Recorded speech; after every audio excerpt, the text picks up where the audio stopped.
صباح الخير بالليل على حسب توقيتكم. يا هلا بالكبسة السعودي، تعالوا هنعملها النهاردة بأسهل طريقة، بدون فرن بدون شواية، والفراخ هتطلع طيبة ومشوية وطعمها يجنن واخدة لون رهيب، وكمان الرز مفلفل ومستوي ولذيذ جدا. واحلى حاجة بقى ان كلها هتتعمل في طاسة واحدة، يعني مفيش مواعين كتير كمان. وطبعا مش هننسى سلطة الدقوس الشهيرة اللي بتتاكل مع الكبسة، ويا حلاوتها بقى مع الرز كده بتبقى تحفة بجد.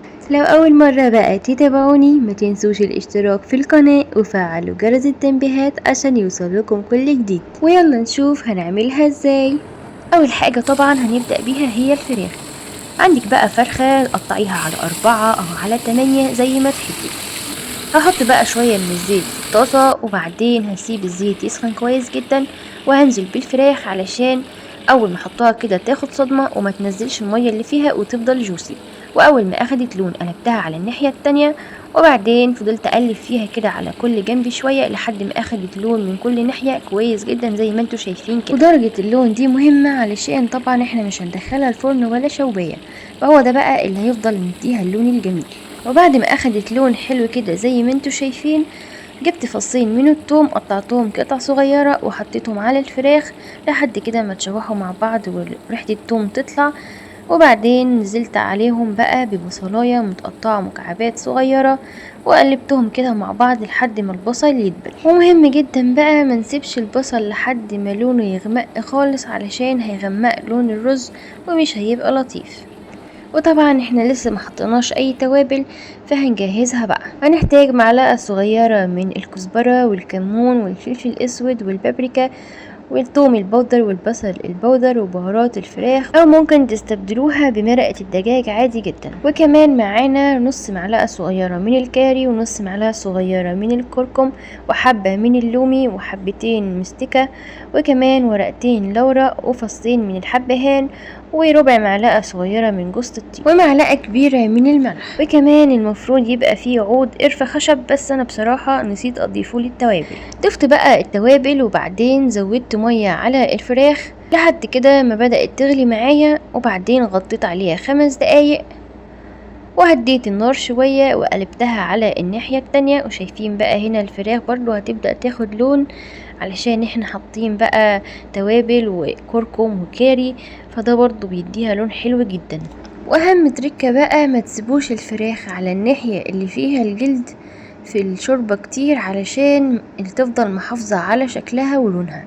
يعني بعد 5 دقايق كده وتبدأ تغلي هقلبها تاني وارجعها على الناحية التانية علشان الجلد ما يتهريش ويفضل محافظ على شكله زي ما انتوا شايفين كده. قلبتها بعد 5 دقايق بالظبط، وبسيبها بقى تكمل سوا على الناحية اللي تحت بس. وببدأ كده كل شوية اضيف لها من الصوص اللي تحت ده علشان تاخد لون اكتر ويغمق معايا من غير بقى ما ادخلها تحت الشواية.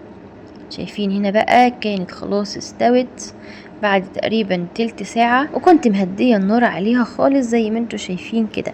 يعني بعد ما غلت الغلوتين في الاول هديت النار وسبتها تستوي على نار هادية، وبعدين بقى اختبرتها بالشوكة لقيتها استوت واخدت اللون الجميل اللي انتوا شايفينه ده. شايفين يا جماعة فراخ مشوية هيت ومن غير بقى شواية ولا اي حاجة. ويلا بينا بقى علشان نعمل الرز.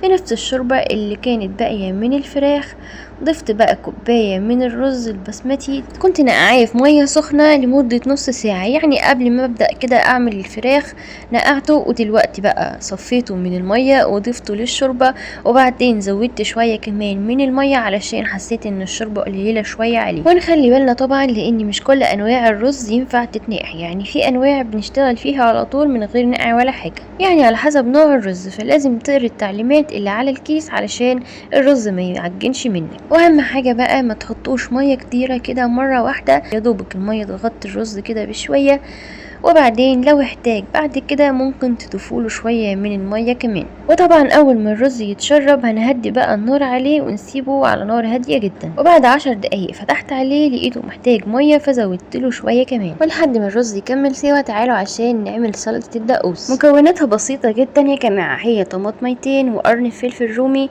وكمان 3 فصوص من الثوم وعودين من النعناع بناخد منه الورق بس. والتوابل بقى كمون وكزبرة وفلفل اسود وبابريكا وشوية صغيرة كده من الزعتر وكمان ملح. وتقدروا بقى تقللوا كمان الثوم شوية لو مش عايزين الدقوس يبقى حامي.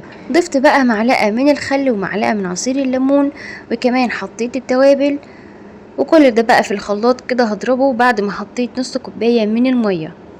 وبس كده بقت سلطة الدقوس جاهزة معانا. مفيش اسهل من كده بجد، طعمها بيبقى حلو قوي، بتبقى جميلة جدا مع اي مشاوي او اي اكل كده، لذيذة جدا جدا. وبس كده بقى تعالوا عشان نشوف الرز اخباره ايه. شايفين هنا بقى الرز يا جماعة خلاص كده استوى، شايفينه مفلفل وحلو ازاي. اهم حاجة بقى قبل ما تقدموه في الاطباق ما تنسوش تشيلوا منه الحبهان واللومي وورق اللورة.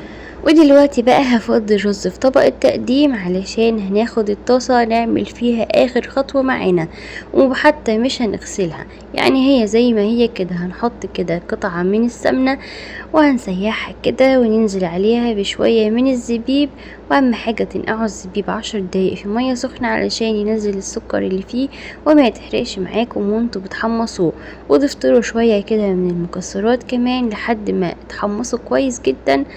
ودلوقتي بقى هبدأ ارص طبق التقديم بتاعي. حطيت الفراخ على الرز وضفت عليهم بقى المكسرات بعد ما قفلت عليها النار. وده بقى شكلها النهائي يا جماعة. ما اعتقدش بقى ان انتم هتلاقوا طريقة اسهل من دي لعمل الكبسة، بجد سهلة جدا وسريعة، وكمان كلها في نفس الطاسة. حتى المكسرات حمصناها في نفس الطاسة، والفراخ اخده لون حلو وجميل جدا جدا ومستوية، وكمان الرز مفلفل وطعمه تحفة وشكله بجد جميل جدا جدا.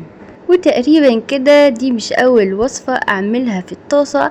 عملت قبل كده معاكم كيكة الموز المكرمل في الطاسة، وكمان عملنا الكنافة بالقشطة في الطاسة، وعملنا حاجات كتيرة جدا في الطاسة. تقدروا ترجعوا لها لو حابين، هتلاقوا الفيديوهات بتاعتها على صفحة القناة. شوفوا بقى يا جماعة الفراخ بتتقطع معايا بكل سهولة ازاي، يعني مجرد ما احط فيها الشوكة كده بتتقطع بكل سهولة، بجد دايبة جدا، وطبعا طعمها تحفة بجد. وتنفع بقى فطار في رمضان او في عزومات كده، بيبقى شكلها شيك جدا زي ما انتوا شايفين كده. وبجد الكبسة دي يا جماعة من احلى الوصفات اللي انا جربتها. جربوها بقى واتمنى تعجبكم. لايك بقى لو عجبكم الفيديو، ما تنسوش الاشتراك في القناة، كتروا الشير، واشوفكم على خير.